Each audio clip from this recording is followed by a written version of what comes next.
Sallallahu ala Muhammad sallallahu alaihi wasallam. Sallallahu ala Muhammad sallallahu alaihi. Dengan memuji Allah Subhanahu wa taala. Alhamdulillah rabbil alamin, hamdan yuafi ni'amahu wa yukafi'u mazidah. Asyhadu an la ilaha illallah, asyhadu anna Muhammadan 'abduhu wa rasuluh. Allahumma shalli wa sallim wa barik ala sayyidina Muhammad wa ala alihi wa ashabihi jama'in. Wassalatu wassalamu alayka ya sayyidi ya Rasulullah. Baik. Sebelumnya kita menghantarkan Islam, Iman, Ihsan. Yang kajian itu sebenarnya sudah ada beberapa di record teman-teman. Bisa di sosial. Malam ini kajian yang barangkali mungkin saya nggak tahu sudah pernah di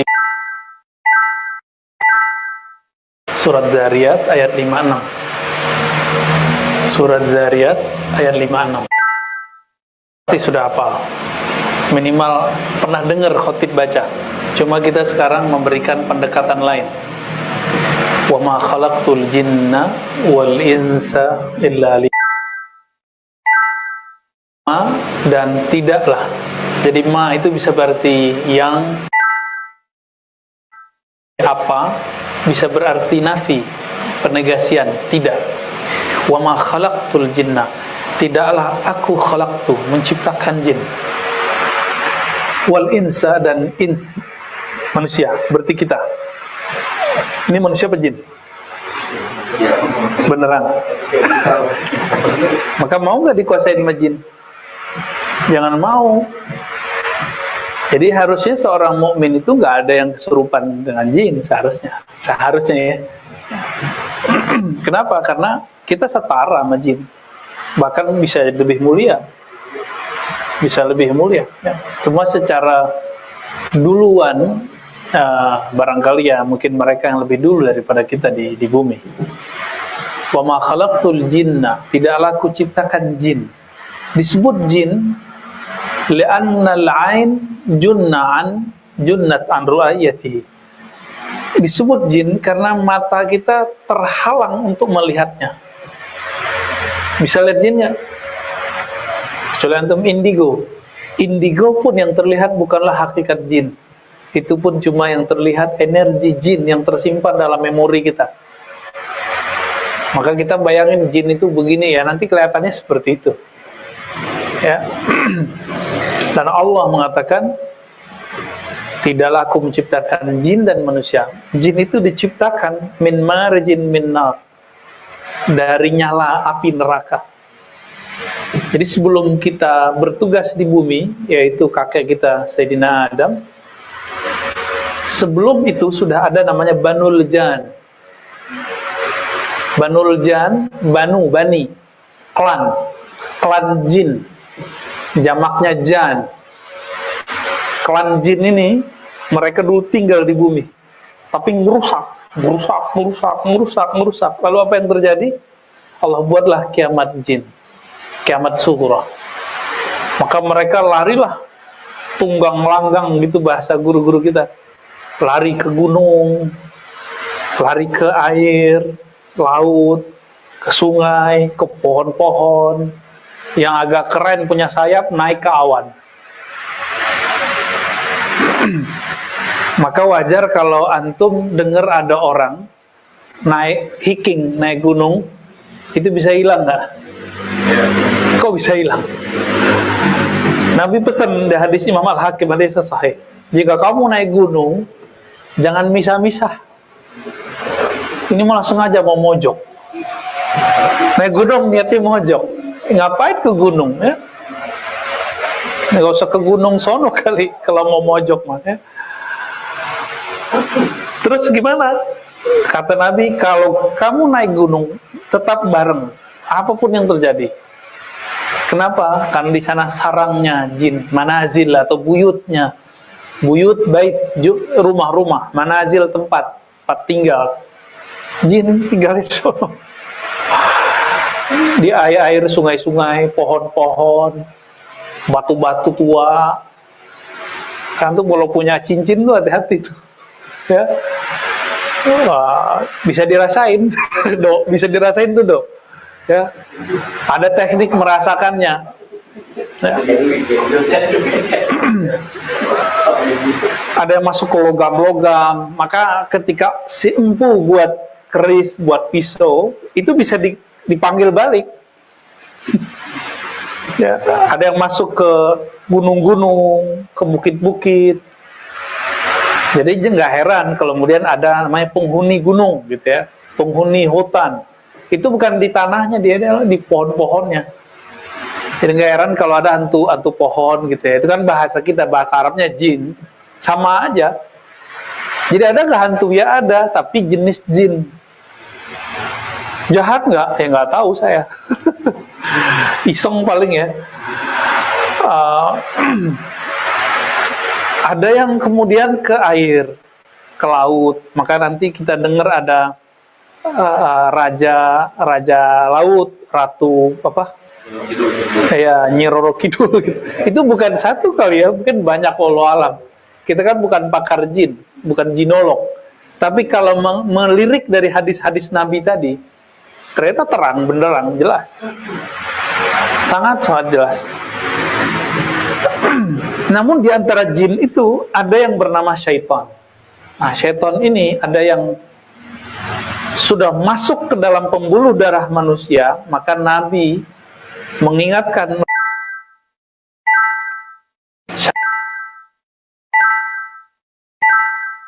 manusia. Tapi kalau jin itu makhluk mandiri. Kalau setan itu sifat sebenarnya. Bisa bedain ya. Jadi setan itu sifat, karakter. Yang karakter itu ada pada jin, karakter itu ada pada kita, manusia. Nah, kembali ke surat Zariyat tadi, ayat berapa itu? 51 ya? Ayat 56 ya. Ayat 56, surat 51 ayat 56. Wa ma khalaqtul jinna, tidaklah aku ciptakan jin. Ciptaannya tadi dari nyala api, wal ins, dan manusia. Nah, ada fakta lain. Ternyata jin itu dulu, sebelum Nabi Syith dapat wahyu dari Allah untuk memisahkan antara dunia kita dan jin, dulu jin itu berfisik. Ada fisiknya. Karena fisiknya jelas, maka banyak manusia yang dizolimi oleh jin-jin itu. Nabi Syith ini kan keturunannya Nabi Adam, anak Nabi Adam. Jadi Nabi Syith ini umur 400 baru meninggal Nabi Adam. Berarti udah generasi keberapa tuh? Jadi Nabi Adam punya anak, anaknya punya cucu, anak berikutnya itu yang terakhir itu Nabi Syith, lebih kurang. Nabi Syith ini gak masuk ke Nabi yang 25, tapi masuk ke Nabi yang 313. Dapat wahyu dari Allah untuk apa? Untuk membuat garis pembatas antara alam manusia, alam jin. Maka alhamdulillah kita berterima kasih kepada Allah dan berterima kasih kepada Nabi Syith. Dengan berkah beliau, kita tidak bisa melihat jin. Jin pun tidak bisa melihat kita. Maka kalau sekarang misalnya ada makhluk jin samping kiri kita, kalau kita giniin dia nggak kena juga. Dia giniin kita nggak kena juga, kecuali melanggar batas. Ada caranya. Nah, dan itu merusak. Ya. Nah, itu Nabi siapa tadi? Nabi Syith ya. Yang lucunya beberapa wilayah di Indonesia, orang-orang kepercayaan itu pernah meyakini Nabi Syith seperti orang Badui hanya meyakini Nabi Adam. Jadi kalau datang ke orang Badui, kita tanya, Nabi ente siapa? Oh, Nabi kita Nabi Adam katanya. Kalau kita tanya Nabi Muhammad, oh itu nabinya jalurnya beda lah. Nah, kalau kita datang ke daerah-daerah Jawa tertentu, mungkin Kalimantan, beberapa wilayah, itu mereka taunya Nabi Syith bin Adam. Ini fenomena apa?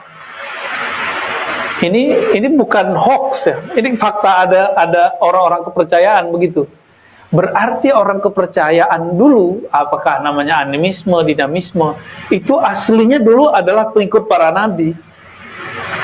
Karena tidak ada kitab suci yang ditinggalkan, tidak ada lagi ajaran yang murni, bercampurlah dengan asumsi, dengan kebatinan. Maka sekarang mereka hanya tahu nama dan prinsip-prinsip tertentu. Contoh, jin itu kan ada yang lari ke pohon, ya kan? Orang nyembah pohon, nah ini yang salah. Gitu. Pohonnya nggak mesti disembah. Emang ada ruh di situ, ada jin di situ. Ada ruh yang Allah campakkan ke bebatuan. Bebatuan itu akhir punya energi, bukan berarti itu mesti disembah, enggak. Jadi dinamisme, animisme ini kesalahannya satu aja yang paling jelas. Yang nggak jelas banyak kali ya. Menyembah spirit, itu kesalahan besarnya. Kalau kita meyakini spirit itu ada di mana-mana, cuma kita nggak perlu menyembahnya. Jadi antum nggak usah jauh-jauh nyari jin di mana-mana. Jin itu, kata Imam Al-Buni, di setiap jengkal di rumahmu ada makhluk lain bernama jin. Nggak usah jauh-jauh, di badan kita juga banyak kok. Di mata antum tuh banyak tuh jin-jin syahwat. Di mata saya juga ada. Makanya mata kita suka jelalatan kan? Nah, berubah karakternya namanya setan. Nggak usah jauh-jauh, nyari ke goa kayak kejauhan, ya. Nyari ke rumah yang ditinggal kejauhan. Di dalam diri kita mereka bisa bersarang, ya. Nah, ini kalau cerita jin jadi lama nih, ya. Kita skip dulu ya.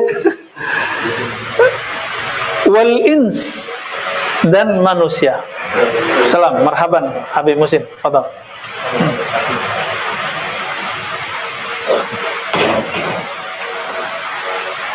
Wah, Habib keren nih celananya.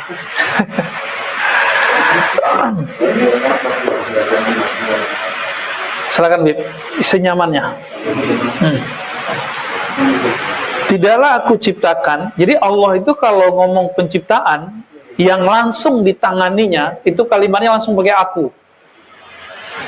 Itu menunjukkan bahwa Allah tidak mau di situ ada keambiguan mengenai pencipta lebih dari satu. Tapi lain ceritanya kalau Allah mengatakan tentang inna nahnu nazzalna dzikra wa inna lahu lahafizun. Sungguh kami yang menurunkan az-zikra, peringatan Al-Quran, maka kami juga menjaganya. Kalau udah pakai kami, berarti Allah kemudian melibatkan Lauh Mahfuz, melibatkan malaikat Jibril. Ada satu surat, ujungnya aja tuh 3 ayat surah Al-Hasyr, itu 70.000 malaikat mengiringinya. Jadi turun malaikat bawa ayat itu, mengawal ayat itu supaya sampai ke qalbu Nabi sallallahu alaihi wasallam. 3 ayat terakhir surah Al-Hasyr. Nanti itu jadi wirid kita sebelum kita mulai. Ya, next pada lebaran baca Al-Fatihah, baca laqad ja'akum, kemudian huwallahu lazi la ilaha illahu, kemudian kul selesai baru sholawat kita mulai ngaji. Nanti Anda kirimin ya bacaan pendek. Karena kalau mau dikasih rotibul haddad kepanjangan buat antum. Ya, kita kasih rotib apa namanya? Mau dikasih apa namanya? Ya, rotibul hasyriyah kali ya. Nah, teman-teman yang bukan Allah,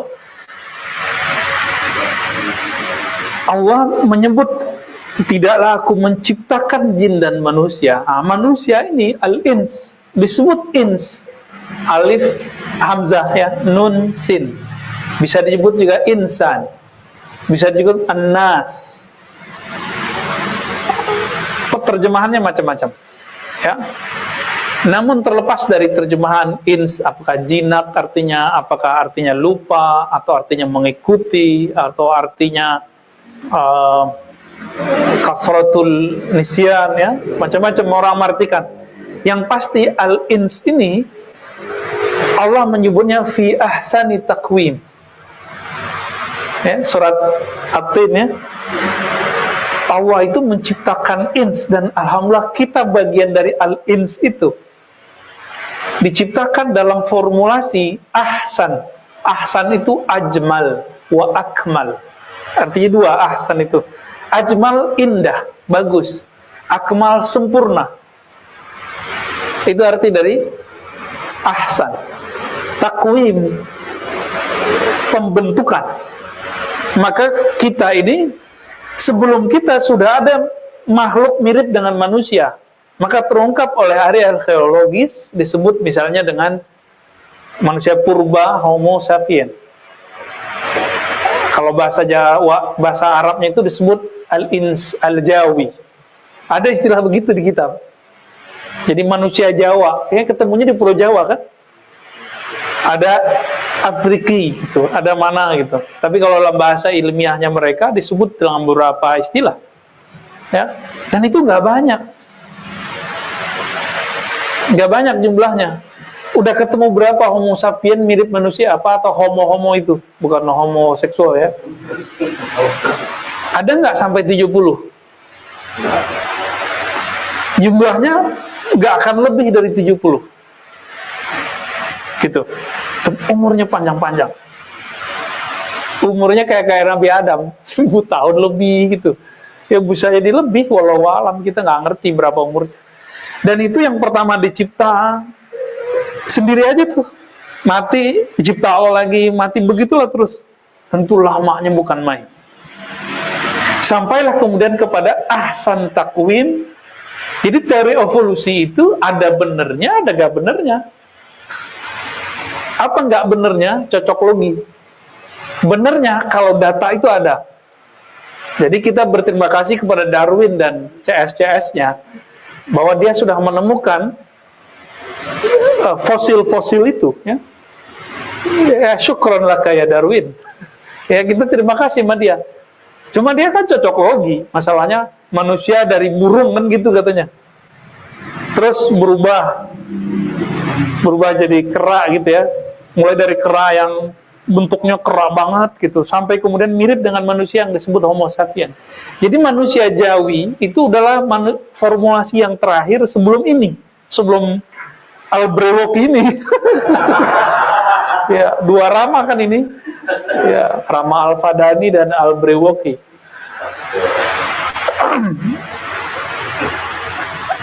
Si Darwin ini mencoba mengkoneksikannya, maka kemudian dikritik yang disebut link yang terputus, yang link yang hilang. Secara ilmu kimia itu perkembangannya dahsyat sekali. Burung itu kan kromosomnya 48 ya seingat saya, benar? Yang dulu belajar kimia siapa nih? Siapa sih ya? Adanya? Enggak ya? Ya saya ingat saya begitu. Manusia itu cuma 48. Pertanyaannya, emang bukan burung ya? Si kera. Kalau burung 60-an. Dari 60-an jadi kera 48, itu gimana ceritanya? Emang dulu burung bisa eksperimen? Seperti yang YouTube bocah-bocah itu kan ada bocah-bocah anak-anak tuh di YouTube eksperimen. Ya, anak-anak antum tuh. Ya, bocah-bocah lah. Antum kan masih masa remaja aja kan? Padahal lu punya anak, udah tua ini. Jangan merasa masih bocah kemarin sore, udah tua kita ini. Udah punya anak, udah punya bini. Tuh punggungnya udah mulai sakit-sakitan, nih kan pinggangnya udah mulai pegel-pegel. Belakang kolesterol. Habib Musin udah mulai curiga sama badannya. Gula katanya, maksudnya dia manis. Teman-teman yang melakukan Allah, kita ini sebenarnya sudah lumayan ya, sudah lumayan. Jadi ketika ada penemuan-penemuan seperti tadi, kita berterima kasih sama mereka. Jadi antum jangan karena anti teori evolusi Darwin terus nolak semua. Enggak. Teori evolusi itu ada yang ditolak, ada yang diterima. Kan ilmu itu dari Allah semua. Ketika diterjemahkan oleh seorang sosok namanya Darwin, ya barangkali penerjemahan dia keliru gitu. Dia mencoba mencari link. Ini sebenarnya indikasi bahwa si Darwin ini sedang mencari asal-usul dia. Itu gelisah juga. Kayaknya moyang gue nih kera nih gitu kali ya. Atau si burung tadi ya, burung purba ya, fadal. Apa nama istilah burung purba itu? Ingat gak? Ada yang ingat nggak namanya burung purba itu? Belakangnya pakai us-us gitu lah ya. Ya, ya, fadal, silakan. Jadi teman-teman dimakan Allah, penemuan arkeologis purbakala yang mengagetkan apa? Umur makhluk-makhluk tadi, Homo sapiens dan sebelum-sebelumnya itu jutaan tahun sebelum Nabi Adam, atau ratusan ribu tahun sebelum Nabi Adam. So ada makhluk sebelum kakek kita Nabi Adam, gitu kira-kira. Ada makhluk. Apakah sosok Nabi Adam bagian dari turunan mereka? Kan gak disebut di Quran. Allah mengatakan, khalaqtuka biyadayya wa lam taku syai'a. Hei Adam, aku ciptakan engkau langsung dengan tanganku. Tangan di situ jangan dibayangkan. Kan kita sudah sepakat Allah bukan benda. Allah bukan makhluk. Maka jika dia menyebut tangan, gak usah dibayang-bayangin. Ya, katakan saja tangan, tapi gak usah dibayang-bayangkan. Nah, ini perbedaan kita sama akidah-akidah yang menolak kata tangan, atau yang langsung memahami tangan itu lalu terbayang tangannya gede gitu. Nah, itu gak benar dua-duanya. Yang benar, Allah bukan benda, Allah bukan makhluk, maka kata tangan tidak perlu diterjemah. Hanya Dia yang tahu maksudnya. Itu akidah saya. Itulah akidah yang saya yakini bersumber dari Rasulullah SAW, dari sahabat, tabi'in, yang kemudian diabadikan oleh Imam Asy'ari. Kan dikumpulin aja sama Imam Asy'ari. Imam Asy'ari itu ngumpulin doang. Dikumpulkan dari akidah imam-imam salaf itu. Nah, nanti kita bahas tentang khusus bab Asy'ari ya. Ada pembahasan khusus buat antum. Ya, hadiah menjadi ahlus sunnah wal jamaah. Siap nanti jadi ahlus sunnah nih. Kalau udah jadi ahlus sunnah, siap nggak nih nanti menyebarkan akidah ahlus sunnahnya? Yakin? Insyaallah ya, insyaallah. Itu Ya'juj Ma'juj karena ngomong insyaallah, Allah nanti satu saat buka itu benteng yang dibuat oleh Zulkarnain. Karena dia dulu ngomong dulu, insyaallah sekali doang. Makanya insyaallah itu jangan dengan main-main. Insyaallah itu bisa tembus ke langit bumi itu. Insya Allah. Jadi insya Allahnya kita harus berubah. Insya Allah kayak ragu jadi kalau yakin, gitu ya. Jadi kembali ke yang tadi, al-jin wal ins ini, manusia formulasinya sudah sangat ajmal wa akmal. Disebut bahasa Arabnya ahsan. Maka Allah menyebut namanya Asmaul Husna. Husna dengan ahsan satu akar kata.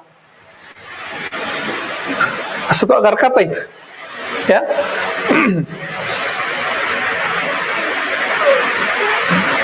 Jadi tadi nyampe di Darwin ya, teori kromosom ya. Dari burung merpatinya 60-an tuh ya. Antum cek sendiri, 60-an, 80-an cek sendiri. Artinya banyak. Kok bisa berubah, nyusut jadi 48, jadi kera. Maka kera itu bisa loncat-loncat di pohon. Antum berani nggak loncat-loncat di pohon? Itu karena kromosom itu salah satu gejala itu ya, wallahu alam, tapi kira-kira begitu penjelasan kawan-kawan kita.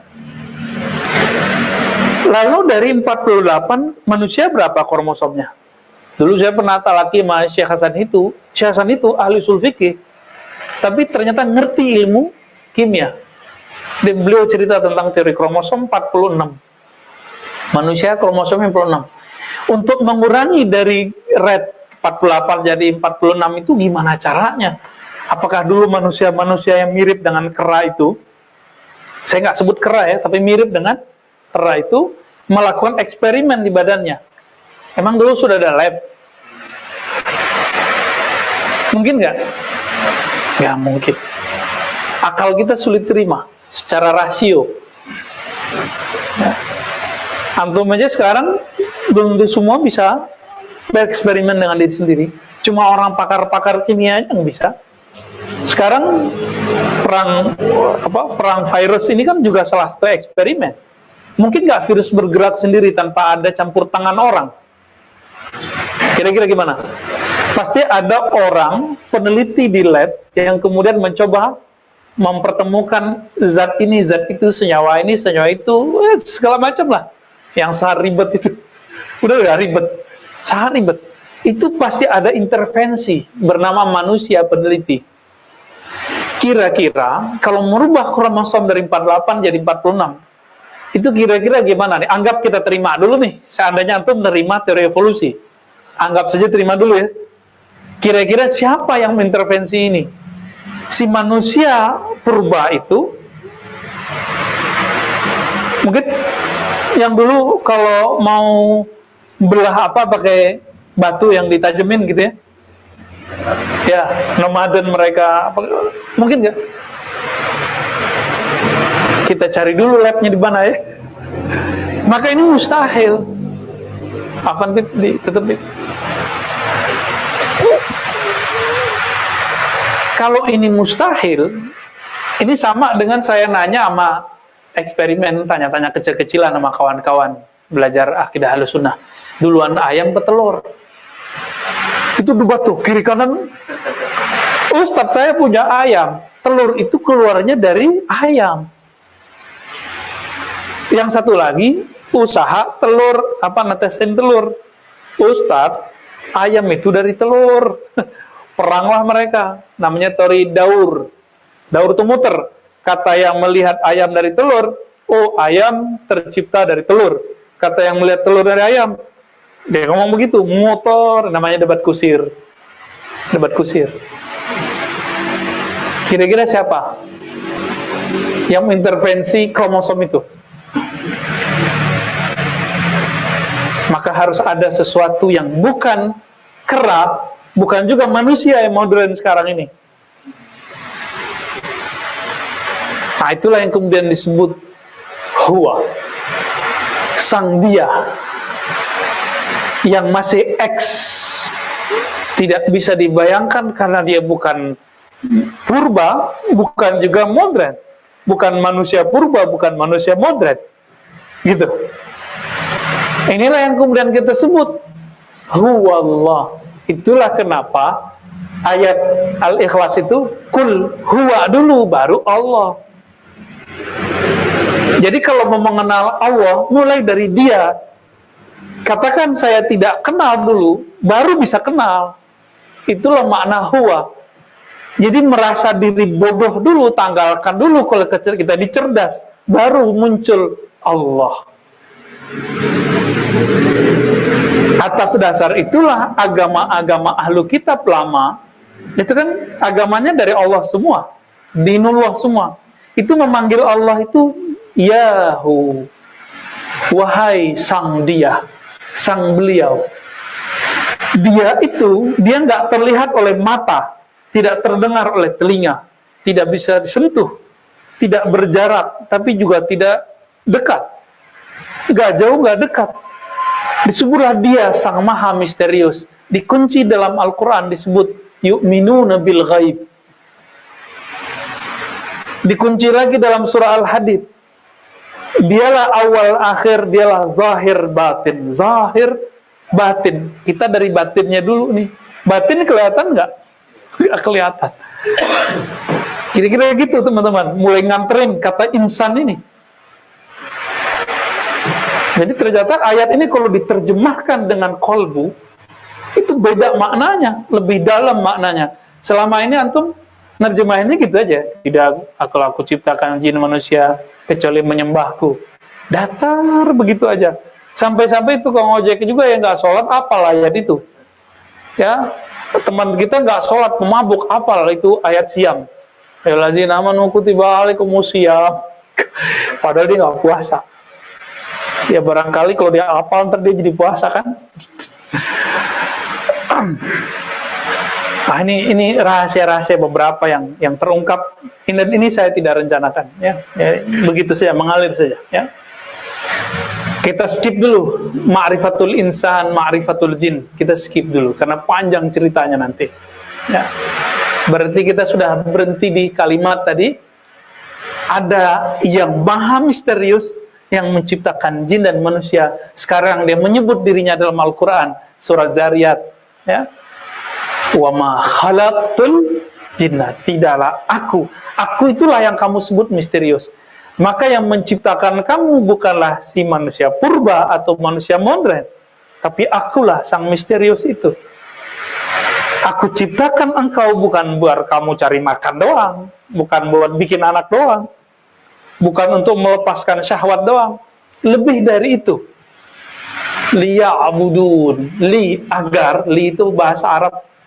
Artinya bisa ghayah, tujuan. Bisa juga la'alla, supaya. Ya. Agar mereka ya'budun. Ya'budun itu asal katanya ya'budunani. Atau ya'buduni. Ya'buduni. Agar mereka menyembah aku. Maka kalau antum melihat tuh surah Zariyat, biasanya ya'buduna, ta'buduna. Saya, ini sekarang dikasih baris di bawahnya. Jadi ada ya di situ disembunyiin. Ya mutakallim namanya. Ya mutakallim itu artinya aku. Supaya mereka menyembah sang aku tadi. Yang Allah katakan, yang kamu bilang huwa itu akulah dia. Gitu. Menyembah. Ini gak usah nyembah dulu deh, kita bahas. Mau nggak kerja, nggak kenal sama pimpinannya, sama atasan dulu deh, nggak usah pemiliknya. Mau nggak kerja, tapi kita nggak kenal atasan kita siapa. Disuruh-suruh sama dia, kita nggak kenal lu siapa gitu. Pernah nggak kejadian atau pernah dengar cerita si owner perusahaan itu dibentak sama satpam? Pernah nggak? Iya, itu bisa terjadi dan sering terjadi. Karena si ownernya nyamar pakai baju kaos, pakai celana pendek. Yang kebayang sama si satpam kalau orang kaya tuh pakai dasi, pakai jas. Ternyata nggak begitu. Ya. Dia cuma kenal sama atasannya, dia nggak kenal sama pemilik gedung itu atau pemilik perusahaan itu. Ya bisa jadi marah, bisa digeli kan? Si yang punya ini. Akhir-akhir gitulah Allah sama kita, lebih mulia dari itu. Ini cuma masalah aja, perumpamaan. Maka teman-teman dimulakan Allah, kalau kita nggak mau kerja, kalau nggak kenal kerjaannya apa, siapa atasan kita, masa antum nyembah nggak kenal sama yang disembah? Kita sujud, kenal nggak yang kita sujud ke siapa? Yang kita sujud itu bata yang disusun di Mekah itu, atau yang memuliakan si batu bata itu?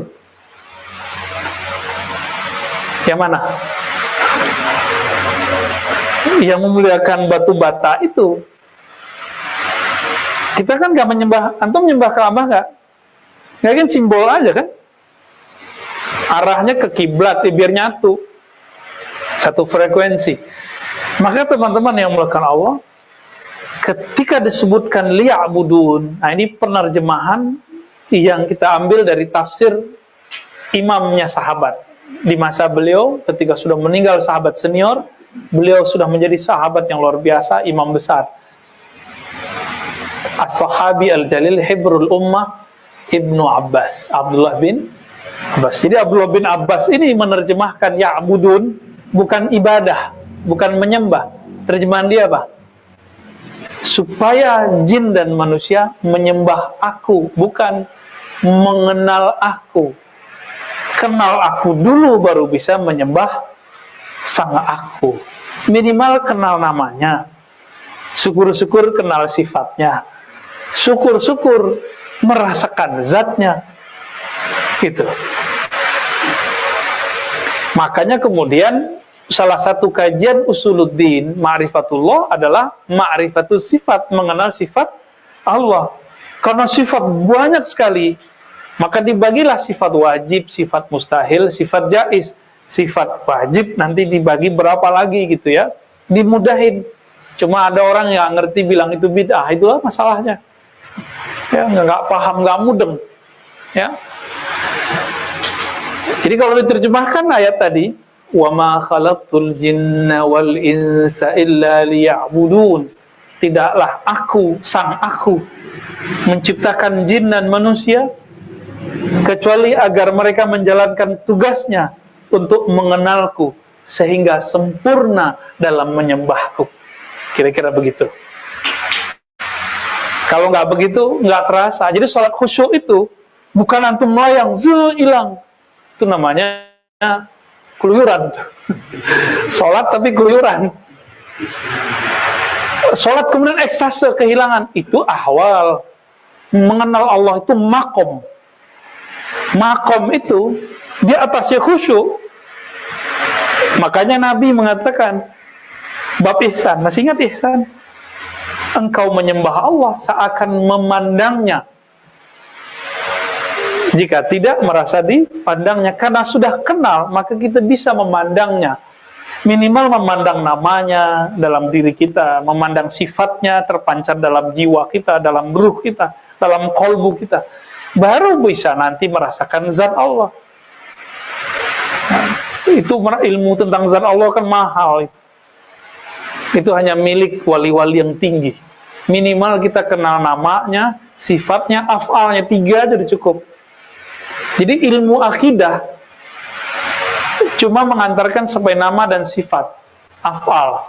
Tapi ilmu ruhani mengantarkan sampai kepada zat. Kesempurnaannya bisa di waktu masih hidup, bisa nanti setelah meninggal. Bahkan orang yang belum sampai ilmunya kepada ma'rifatul zat, udah masuk surga pun nanti masih mencari ilmu itu. Maka saya pernah menulis, ya. Saya punya IG tapi jarang dirawat. Kadang buka, kadang enggak, kadang nulis, kadang enggak, ya. Dulu pengen tutup, nggak tahu cara nutupnya. Ternyata banyak juga yang minta agar tetap itu ada, ya. Sudah sesekali saya tulis. Salah satu yang saya tulis apa? Bermakrifat, tetap mencari makrifat setelah kita wafat. Orang meninggal itu masih cari makrifat. Maka antum mumpung nyawa masih dalam badan ini, ruh masih bersambung, berkoneksi dengan tubuh ini, ngaji makrifat dulu. Biar nanti di sono jadi Pak Lurah. Jadi wali kota nanti di alam ruh, di alam barzah. Dicori-cori orang terantum itu. Ngaji ruh. Jadi jangan dikira di alam barzah itu antum tidur mulu. Ada yang tidur. Ada yang kerjaannya di dunia ngaji, di sono ngaji lagi. Ada yang di sini bangkang ke Allah, ya di sono disiksa Allah, ditakut-takutin. Jadi siksa ahli kubur itu ditakut-takutin terus sampai dia tersiksa dan terasa lama. Maka di alam surga lamanya bukan main. Lamanya bukan main. Tapi bagi orang-orang yang kenal Allah, seperti kita ngantuk-ngantuk, ketiduran, terus bangun, rasanya lama atau cepat? Nah, kira-kira begitu. Nah, maka majelis-majelis yang isinya mengenalkan hamba kepada Allah, mengenal Allah, ma'rifatullah, itu majelis sangat dirindui nanti kalau sudah meninggal. Maka tidak jarang-jarang mereka datang lagi, hadir lagi. Karena ruh kan nggak mati. Yang mati tubuh fisik ini kembali ke tanah. Coba, innalillahi wa inna ilaihi rajiun. Kita milik Allah, kembali ke Allah. Tubuh dari tanah, kembali ke tanah. Sedangkan persoalan alam barzakh nanti diurus oleh an-nafs, jiwa. Jiwa kita ditanya lah. Jika ruhnya mengenal Allah, maka di backup lah si jiwa itu. Jiwa itulah yang merasakan mati. Kullu nafsin za'iqatul maut. Tidak ada kullu ruhin za'iqatul maut. Setiap nafs jiwa pasti mati. Tapi tidak ada ayatnya setiap ruh pasti mati. Ada nggak? Nggak ada. Maka penerjemahan ulama dulu yang menyamakan nafs jiwa dengan ruh, ini adalah keambiguan. Karena emang ilmunya mungkin barangkali belum sampai ke sana. Karena ilmu ini kan Allah yang Allah simpan, ada yang Allah teruskan, ada yang Allah tutup habis-habis. Dan ilmu itu di akhir zaman Allah buka semua. Maka antum coba lihat, Sahih Bukhari sekarang tidak mesti dipelajari lagi, didapat oleh orang yang mencari hadis. Siapa saja sekarang sudah bisa beli kitab Sahih Bukhari kan? Kalau nggak dapat teks Arabnya, dapat terjemahannya. Jika ilmu zahir yang dulu hanya dimiliki oleh ulama-ulama besar sekelas Imam Bukhari, apalagi juga ilmu ma'rifatullah, nggak usah khawatir antum gak nyantri, nggak apa-apa, ya nyantri di alam Jabarut aja ya, sekali seminggu, sekali sebulan lumayan kan. Alam Carut Marut, alam Jabarut, ter-GR lagi ya, jangan GR dulu, kita takut juga jangan-jangan ini jebakan-jebakan aja, ya. Maka kita nggak boleh merasa aman. Kata Sayyidina Al-Hasan Al-Basri, murid Sayyidina Ali, man amina minan nifaq fahuwa munafik.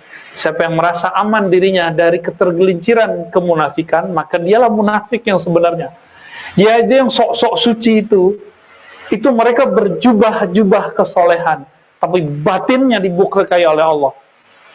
Orang-orang yang sudah memastikan dirinya masuk surga, yang jualan-jualan surga, selain dia masuk neraka, selain aliran dia kemudian akan disiksa, baik itu nyerempet ke bab politik, ke bab pemahaman fikih, apalagi pemahaman akidah. Ini mereka ini masuk ke kategori yang disebut oleh Imam Salaf Al-Hasan Al-Basri yang wafat tahun 110 Hijriah. Apa kata dia tadi? Yang merasa dirinya aman dari ketergelinciran kemunafikan, maka dialah munafik. Ya. Kata Ibnu Abi Mulaikah, saya ketemu ratusan sahabat Nabi, tidak ada satupun yang merasa imannya seperti iman Jibril. Nggak ada satupun. Mereka merasa setiap hari itu bainal khauf war raja, antara harap dan takut. Nanti antum ngaji mana akan begitu tuh. Naik harapan yang tinggi, kayaknya pedenya bukan main, habis itu kita jatuhin plak. Akan begitu terus, biar nanti lina beluakum ayyukum ahsanu amala. Jadi ilmu itu ada cara untuk memusibahkan jiwa. Jadi musibah itu bahasa Arab artinya penempaan. Balak itu artinya kayak si empu keris itu menempa, itu namanya musibah, atau bala. Semakin lama dia menempa, semakin kecil kan itu jadinya, semakin keras, semakin kuat, semakin kuat, semakin kuat. Jadi kalau ingin jadi ahsani takwim lahir dan batin, siap-siap. Kadang dinaikin, kadang dijatuhin, kadang naik, kadang jatuh. Kalau lagi naik syukur, lagi jatuh sabar. Inilah dua sayap rohani kita. Jadi rohani kita kalau nggak punya sabar dan syukur itu akan jatuh. Nah, maka antum di komunitas mulai berbagi kesenangan, berbagi kepayahan. Tapi gantungnya hanya satu, hanya kepada Allahus Somad. Jangan nyusahin orang. Jangan pernah berniat menyusahi orang. Jangan juga bergantung kepada orang. Jangan juga merasa tidak butuh orang. Jadi antara itu harus dijaga terus. Ya, semoga Allah menjadikan kita hamba yang ya'budun. Inilah dikatakan oleh Sayyidina Isa, para nabi. Wa an ya'buduni, Allah berfirman kepada para nabi. Ya. Dan sungguh sembahlah aku, kenalilah aku. Inilah jalan yang lurus. Inilah jalan yang istiqomah. Maka teman-teman, ma'rifat itu permanen. Tapi kalau ekstase zikir itu nggak permanen. Antum kalau kencang zikirnya, tenangnya banyak. Tapi kalau kurang zikirnya nggak tenang kan? Jadi kenapa antum gelisah? Karena kurang zikir. Tapi kalau orang bermakrifat, dia banyak wirid, dia sedikit wirid, ruhnya stabil. Ruhnya akan stabil. Mau yang stabil atau yang gelisah? Kalau kantor baca khatam khojakannya bernafsu, pengen dapat apa gitu. Ya. Tar zikir kulhunya bernafsu, baca waqiahnya pakai nafsu biar rezeki banyak. Jadi baca Quran bukan karena ingin dekat ke Allah, tapi karena ingin sesuatu yang ada pada Allah. Inilah teguran Allah, ini kalam penutup saya. Allah berkata kepada seorang wali melalui ilhamnya. Jadi ilham Rabbani ini masih turun, wahyu udah tutup. Apa kata Allah? Semua orang meminta, yatlubuna ma indi, yatlubuna minni. Semua orang mencari sesuatu yang aku sediakan. Surga kayak pahala, kayak kebahagiaan, kayak khusyuk, ke makomat yang tinggi, ke illa bayar.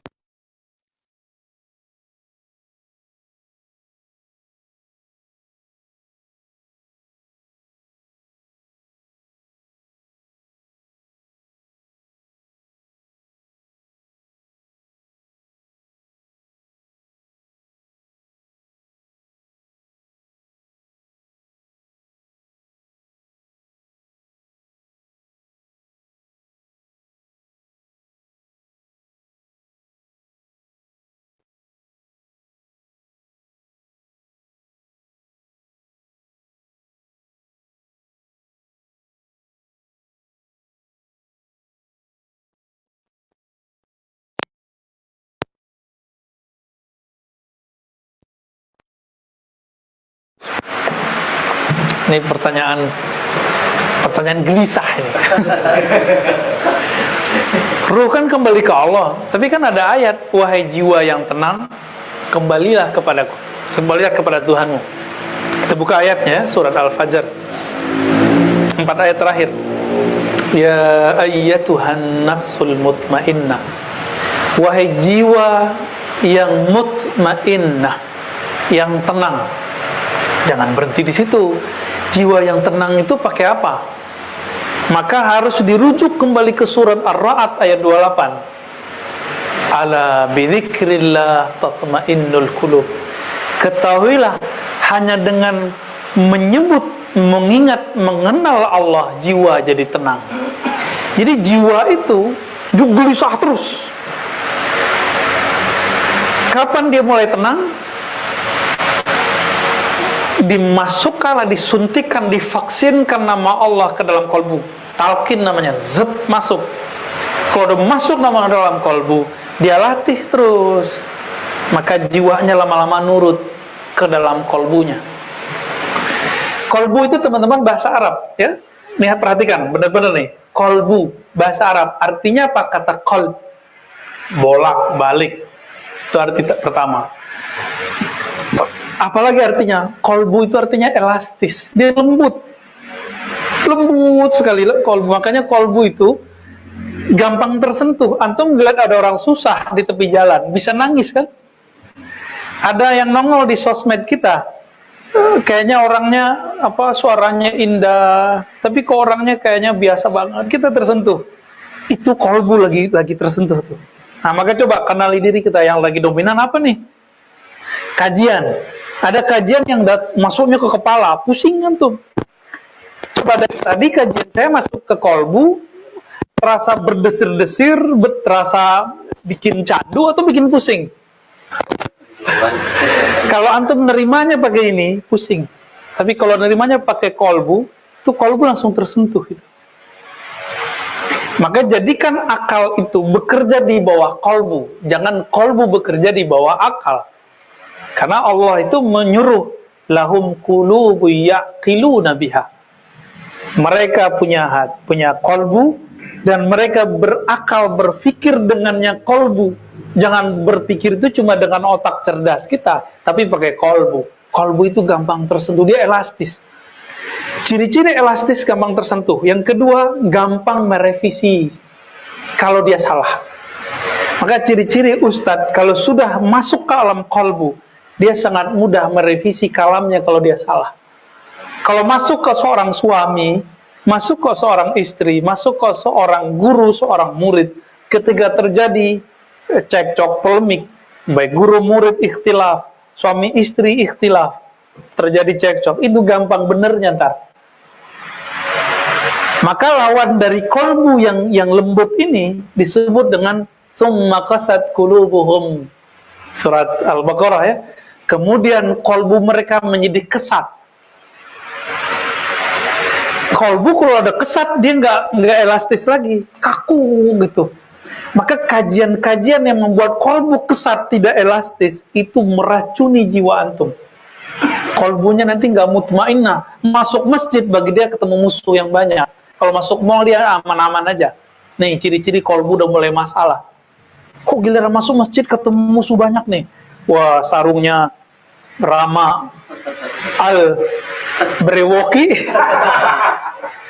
Isbal nih gitu ya. Jenggotnya lumayan, bawahnya kurang jingkrang kan gitu. Jadi rame. Imamnya kunut jadi rame, imamnya begini jadi rame, samping kiri kanannya begini jadi rame. Kolbunya jadi kaku, maunya satu model versi dia. Betapa banyak hari ini maklumat, kajian-kajian yang membuat kolbu menjadi kesat. Summa qasat qulubuhum min ba'di dzalik. Au asyaddu qaswah, bahkan lebih kesat lebih keras daripada batu. Gunung itu batu nggak isinya? Yang kejadian kemarin banjir besar di Nusa Tenggara Timur, itu gunung akhirnya mengeluarkan air, ya kan? Sampai kemudian terbuat danau. Allah sindir kita. Itu gunung keras, Kalau Allah tegur, Allah turunkan kalam kun, dia langsung menangis. Itulah tangisnya gunung. Itu bahasa alam itu. Ayatnya ngomong begitu kan, coba lihat. Ayat berapa itu? Aktivis mantannya. Aktivis mantan. 60-an ya? 60 apa 61? Ya. Jadi itu, kalau ada longsor, kayak kemarin di Bogor, kalau secara kacamata alam, fenomena alam. Tapi dalam kacamata ilmu hakikat, itu Allah berkalam di sana. Allah berkalam, makanya terjadi longsor. Orang mana bisa bayangin Bogor yang dari dulu nggak pernah begitu kan? Tiba-tiba dari atas longsor dan banjir. Nusa Tenggara terjadi begitu.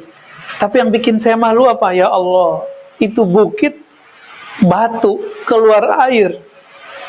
Ini kolbu, kok susah nangis? Nyebut nama Nabi aja nggak bisa tersentuh. Gimana mimpi ketemu Rasulullah Sallallahu Alaihi Wasallam? Maka wajar kiai aja nggak bisa ketemu Nabi di mimpinya, apalagi muridnya, apalagi santrinya, apalagi jamaahnya. Dia nggak rindu kepada Rasulullah saja. Gimana mau rindu, kenal aja kagak? Ya. Maka teman-teman yang melakukan Allah, ya Tuhan nafsul mutmainah, wahai jiwa yang mutmainnah. Itu kalau saya terjemahkan versi ilmu munasabat Quran. Jadi ada namanya ilmu munasabat Quran. Munasabat artinya mencari keselarasan satu ayat dengan ayat yang lain. Apa maknanya? Wahai jiwa-jiwa yang telah tenang dengan pancaran zikrullah, yang telah tenang dengan mengenal Allah. Karena dia sudah kenal kepada Allah, sudah tenang menyebut nama Allah. Irji'i ila rabbiki radiyatan mardiyah. Pulang kampunglah engkau kepada Allah. Gitu. Maka jiwa itu nanti dapat izin. Bukan hanya ruhnya, sama jiwa-jiwanya nanti dibawa. Disebutlah nanti jiwanya naik. Jadi ketika masuk, diundang oleh Allah, Allah pakaikan dua baju, radiyah dan mardiyah. Allah ridha dan dia diridhoi. Radiyah itu jiwanya. Jiwanya ridho kepada Allah. Ridho itu di atas cinta ya. Jadi orang kalau udah cinta, muncullah satu sifat namanya ridho. Kalau di dodo ini ridho. Ridho ini kalau bahasa kita rela. Kalau udah rela, kehendak dia, kehendak kita. Tidak ada namanya lu gua nggak ada. Kehendak kita lebur dalam kehendaknya, kemauan kita hilang dalam kemauannya. Tidak ada lagi di situ dualisme, yang ada hanya wujudnya, wujud Allah semata. Jadi radiyah mardiyah itu kuncinya ada satu, mahabbatullah, mencintai Allah. Dan cinta itu mesti diejak, dilatih. Kata orang Jawa, kalau kamu udah sering, kamu pasti cinta. Apa bahasa Jawanya? Orang Jawa mana orang Jawa? Nah itu tuh saya nggak bisa. Walaupun pasangan saya orang Jawa, tapi sebenarnya nggak bisa ngomong Jawa. Ya. Tapi kalau baca teksnya ngerti ya. Gimana? Terjemahannya gimana terjemahannya? Orang kalau udah biasa, maka lama-lama aja cinta. Maka dulu-dulu orang kan dijodohin, lama-lama cinta juga tuh. Ini kan antum produk-produk itu nih. Dulu bapaknya, mbahnya kan dulu dijodohin. Ya, kalau sekarang kan nyari sendiri, ya Rama ya? Ya, nyari sendiri. Giliran cerai, ngelibatin keluarga besar. Nggak adil. Baik. Kejawab nggak nih? Ya. Nanti kan bisa diulang-ulang ya. Ya. Maka dikasihlah hadiah si jiwa itu. Masuklah ke jannati. Gabunglah dengan hamba-hambaku, masuklah ke dalam. Nah, si hamba itu ruhnya, si jannat itu nafsnya. Ruh itu mesti ada cangkangnya. Cangkangnya di mana? Itulah jiwa. gitu ya. Kalaupun nggak paham malam ini, besok paham insya Allah. Ya lagi. Ya betul. Ada dua Bu ya. Tadi terakhir bilang bahwa kita kalau berdoa tadi kalau nggak salah ya, kalau kita memberi harusnya hanya untuk aku atau apa tadi, untuk yang kamu mau aja, kalau nggak salah. Nah kalau saya tuh berdoa, salat ya pasti gitu sih. Ya Allah, tadi salat, jadi saya salat segala macam, saya doa, ya Allah juga saya segala macam, atau kayak kesehatan berdamping dengan Allah. Nah itu sebagai kita kan juga atau gimana gitu untuk yang ke arah yang hanya kolomnya. Iya. Satu dulu, aku lupa. Karena nggak ada notulennya kan. Ini saya langsung to the point aja. Imam Notailah membimbing para murid dari meminta untuk dirinya, sekarang meminta untuk yang disuruh sang punya diri. Siapa yang mempunyai diri kita? Allah. Maka beliau mengatakan, sebaik-baik yang kamu minta adalah apa yang dia suruh. Maka Nabi itu nggak pernah minta untuk kepentingan dirinya. Kalau Nabi minta gimana? Ini contoh, Nabi nggak minta duit, tapi Nabi minta syukur. Nabi nggak minta banyak zikir. Nabi nggak minta biar ekstase, fana, khusyuk, enggak. Nabi nggak minta. Nabi minta, Allahumma inni ala dzikrika. Udah hafal kan? Ya Allah, bantu aku mengingatmu. Wa syukrika, bantu aku mensyukuri nikmatmu. Berarti kalau minta syukur, nikmatnya ada kan? Wa husni ibadatik, dan menyempurnakan ibadah kepadamu. Jadi Nabi itu nggak pernah minta, ya Allah banyakin hartaku, itu nggak ada.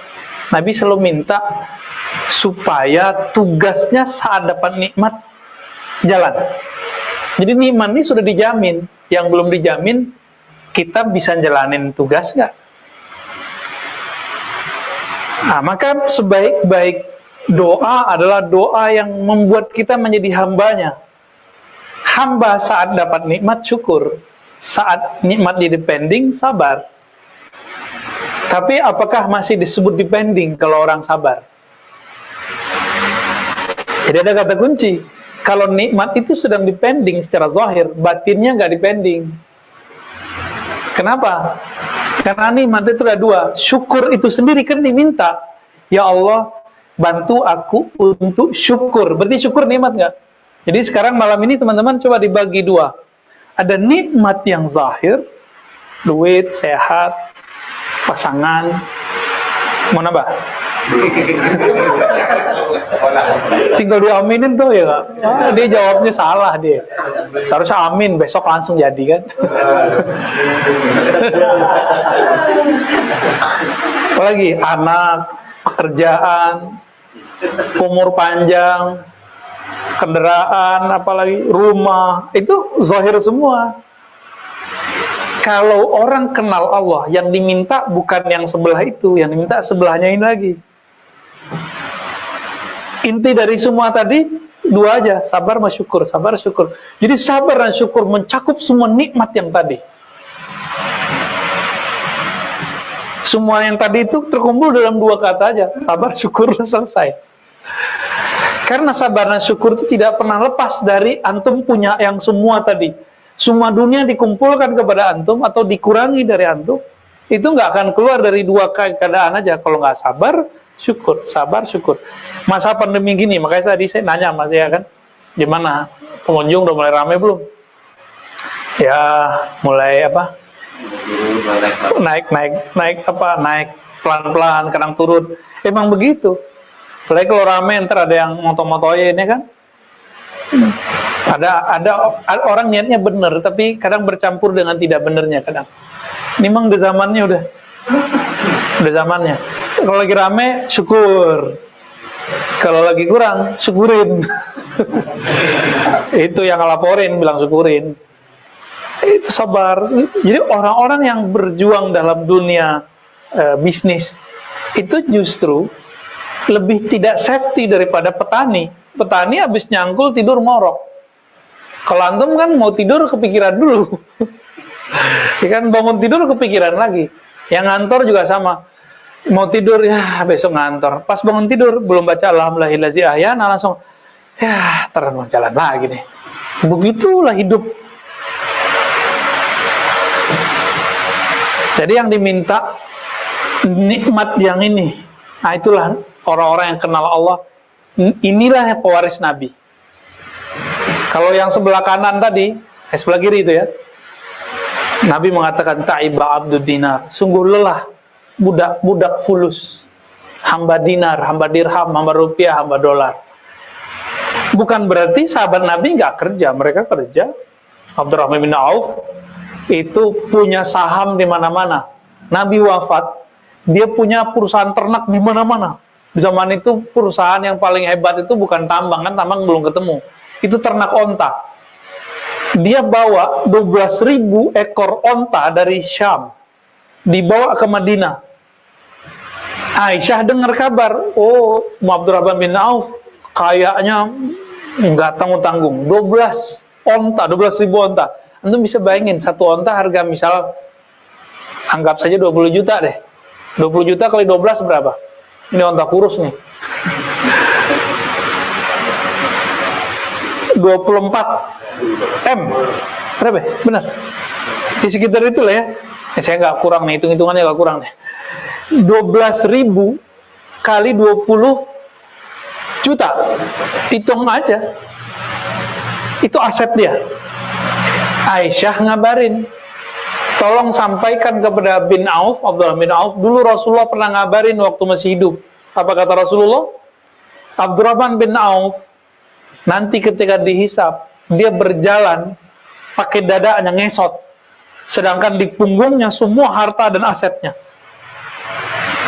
Nunggunya bukan sebentar, barang sebentar, lamanya bukan main.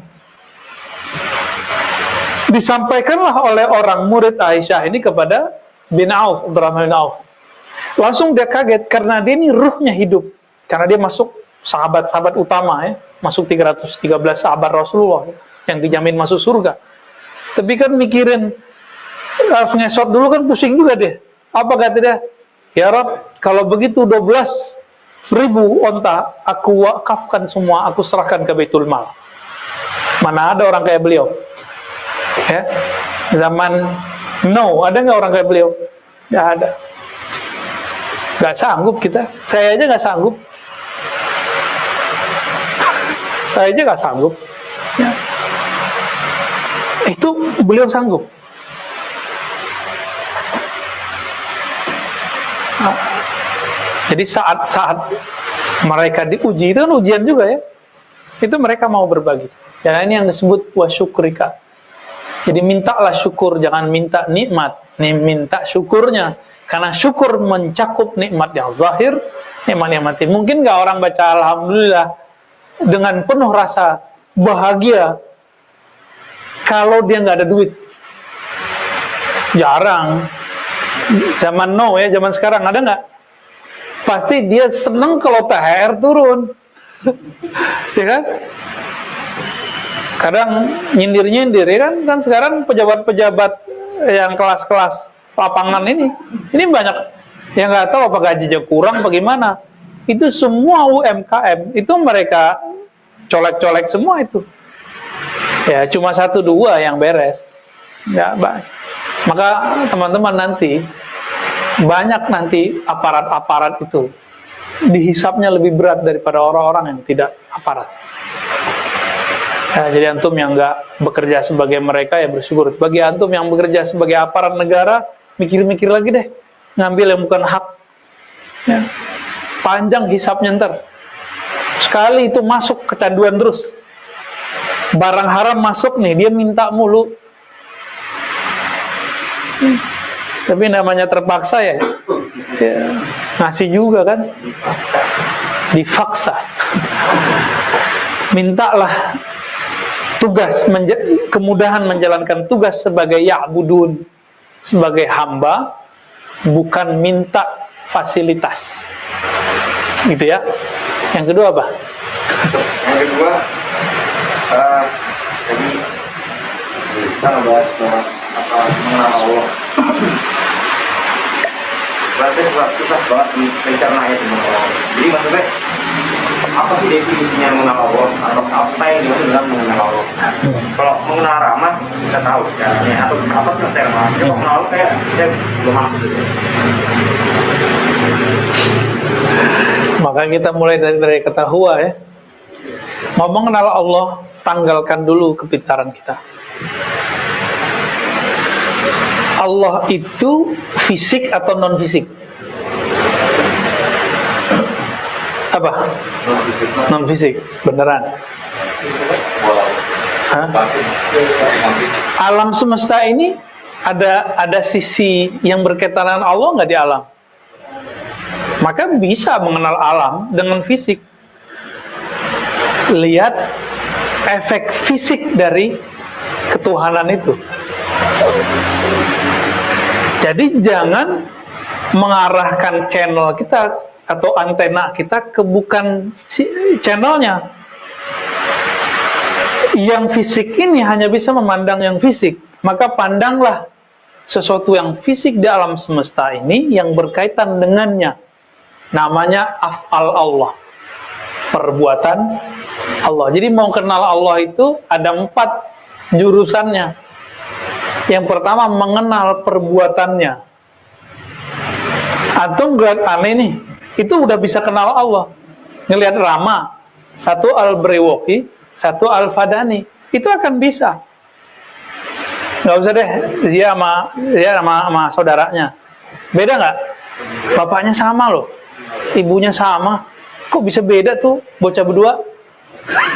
Kata kita, orang tuanya yang buat, enggak. Orang tuanya jalanin tugas saja sebagai ayah ibu, suami istri. Seandainya kembar, masih beda nggak? Yang menciptakan kekembaran itu siapa?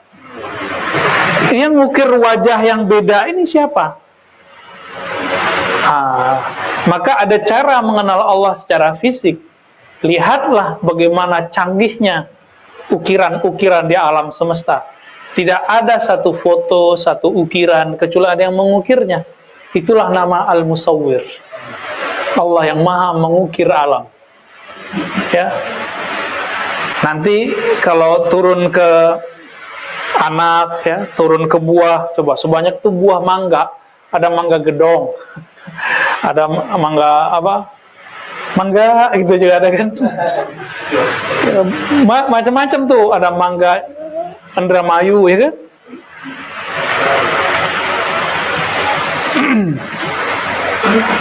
Gak usah jauh-jauh melihat badan kita. Tuh lihat si brewok nih. Yang paling dekat sama rambut itu alis apa brewoknya? Alis ya kan? Tapi kenapa alis nggak nambah? Giliran ini 3 hari udah kemana-mana tuh. Seminggu mulutnya hilang. Langsung nutupin semua ya kan?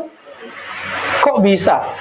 Jadi saya aja, Rama Al-Brewoki aja nih, nggak bisa ngatur nahan, bilang, bulu, kamu jangan tumbuh-tumbuh dulu dong, nggak sebulan aja, nggak bisa kan? Ini penemuan fisik di dalam diri kita. Coba antum punya gigi kan? Punya kuku nggak? Kuku panjang nggak tiap minggu? Coba gigi tiap minggu panjang.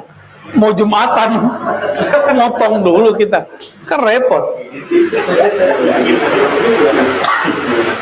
Kok ini bukan cocok loh? Ini kita lagi bertanya sama diri kita. Loh, ini ternyata ada sesuatu yang misterius dalam diri ini. Yang tidak misteri itu perbuatannya. Itulah huwallahu al-awwal, al-akhir, al-zahir, al-batin. Zahir perbuatannya, batin sang misterius itu. Siapa sih sumbernya ini? Itu misterius. Gampang nggak? Jadi kita bilang, saya yakin nih pasti ada yang ngurus ini. Kita kasih aja nama. Yang menumbuhkan rambut. Udah, itu nama sudah. Berarti antum udah kenal Allah dari satu nama. Yang menumbuhkan si brewok dan tidak brewok. Gampang tuh. Coba antum dulu kecil, terus sekarang udah kayak bapak-bapak. Pernah nggak ngatur? Ntar gue mau tingginya sekian, umur sekian ntar begini. Pernah nggak? Coba, apa orang tua kita yang narik-narikin punggung kita, kamu panjang ya? Enggak kan? Yang udah punya anak, sekarang anaknya udah hampir segede dia. Anaknya Abi Musin udah segede Abi Musin ya? Tingginya. Ya kan? Itu kan kita nggak pernah ngatur-ngatur itu. Begitu saja. Apakah dia begitu saja? Nggak mungkin ada di alam semesta. Ini kalau nggak ada yang nuangin ya nggak masuk airnya. Kopi kalau nggak buat ya nggak ada kopinya. Masa ada di alam semesta tubuh secanggih ini nggak ada yang ngaturnya. Masuklah 3 nama sekaligus. Al-Khaliq, Al-Bari, Al-Musawwir. Pencipta dari tiada menjadi ada. Al-Bari yang mewujudkan keberadaan itu. Al-Musawwir yang mengukir keindahan alam semesta, termasuk tubuh kita. Gimana tuh kira-kira? Coba hidung antum taruhnya di dengkul sama Allah, kan repot. Ya kan? Telinga naruhnya enak banget di sini. Coba telinga di depan. Juele ya. Itu aja udah disebut ma'rifatun nafs. Mengenal diri, kenal sang misteri. Minimal kenal perbuatannya dulu. Itu basic tentang ma'rifatullah ya. Masih panjang itu jalannya tuh. Nah, dari sini muncullah ilmu, namanya ilmu eksak. Cuma sayang ilmu eksak sekarang udah bercerai talak 3 dengan ilmu tauhid. Dulu masa Ibnu Sina masih digabung dengan Allah. Jadi ini semua karena Allah. Zaman Imam Ghazali, Fakhruddin Ar-Razi itu dokter ternyata. Dokter-dokter mereka itu semua. Itu mereka menyatukan ilmu iman tauhid dengan penemuan-penemuan itu semua. Jadi nggak ada yang mentok. Kalau sekarang kan ilmu mentok-mentok bawaannya. Gitu ya. Udah jam berapa nih? 10:30. Udah kali ya. Ya dok. Udah dok. Udah mulai sayunya matanya nih. Saya rasa cukup ya kajian kita. Ya? Belum ada nanya, ayo silakan dok. Buat kameramen kita ya.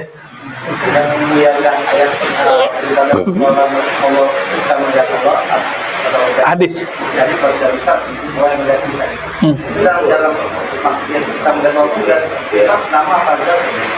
Bisa semua. Seakan-akan memandangnya perbuatannya. Memandangnya, antum sudah dapat talqin zikir nih, dibimbing sama guru menyebut nama Allah, terpandanglah namanya. Bukan tulisan alif lam lam ha, tapi makna dari nama itu. Kalau sudah mulai terasa maknanya, udah otomatis masuk langsung ke sifat. Kalau sudah disifat, hilanglah sifat kita, nyatalah sifat dia. Wah, itu panjang lagi ceritanya tuh. Pusing lagi kepala antum dar. Tajalli af'al namanya. Manifestasi Allah menzahirkan perbuatannya. Menzahirkan namanya, menzahirkan sifatnya. Tapi Allah masih merahasiakan nama dari zatnya, apalagi zatnya itu. Jadi nama itu juga beragam. Ada nama dari perbuatan, Razzaq, Musawwir, Khaliq. Ada nama dari Asma'ul Husna, secara umum mencakup yang tadi. Ada nama sifat, ada nama zat. Ada nama yang zahir, ada nama yang batin. Ada nama yang jali, ada nama yang khafi. Ada nama yang sir, yang terrahasia. Makanya dalam hadis-hadis Nabi memberi kuncian-kuncian itu. Bahwa nama itu ada yang disimpan oleh Allah Subhanahu wa taala dalam dirinya. Dan itu hanya dibagi ke wali-wali khusus. Salah satu yang diungkapkan dari awal-awal ayat-ayat muqatta'ah itu loh. Kaf, ya, ain, shad, ha, mim. Itu nama-nama Allah sebenarnya. Ya itu semuanya itu bagian-bagian dari nama Allah, nama Nabi Muhammad sallallahu alaihi wasallam. Ya. Karena sudah mulai sendu, sudah mulai hujan, kita tutup dulu dengan baca salawat Allahumma salli ala Sayyidina Muhammad wa ala ali Sayyidina Muhammad. Salawat al-Fatih. Allahumma salli ala Sayyidina Muhammad al-Fatih lima ughliqa wal khatim lima sabaq nasiril haqqi bil haqqi wal hadi ila siratikal mustaqim wa ala alihi haqqa qadrihi wa miqdarihi al-azim. Sallallahu ala Sayyidina Muhammad. Assalamualaikum warahmatullahi wabarakatuh. sallallahu